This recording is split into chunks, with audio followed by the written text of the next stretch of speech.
ભાવનગરમાં એસઓજીની મોટી કાર્યવાહી સામે આવી છે। ભાવનગર જિલ્લા આઈજી રાજેન્દ્ર અંસારી અને જિલ્લા પોલીસ અધિક્ષક નિતેશ પાંડેના માર્ગદર્શન હેઠળ જિલ્લામાં ગેરકાયદેસર રીતે રહેતા અને રાષ્ટ્રીય સુરક્ષા માટે જોખમરૂપ ઇસમોને શોધવા માટે ખાસ અભિયાન હાથ ધરવામાં આવ્યું હતું।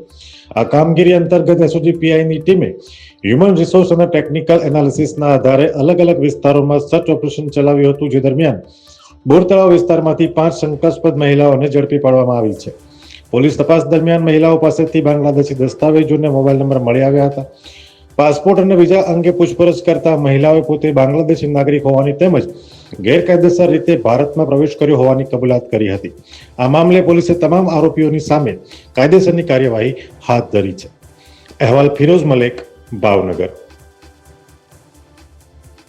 અમે તમને આપીશું પણેપણના સમાચાર। જો તમે અમારા નિર્ભય માર્ગ ન્યૂઝ ચેનલને સબસ્ક્રાઇબ કર્યું નથી તો અત્યારે જ નીચે આપેલા આઇકોન બટન પર ક્લિક કરીને સબસ્ક્રાઇબ કરો અને શેર કરવાનું ભૂલશો નહીં।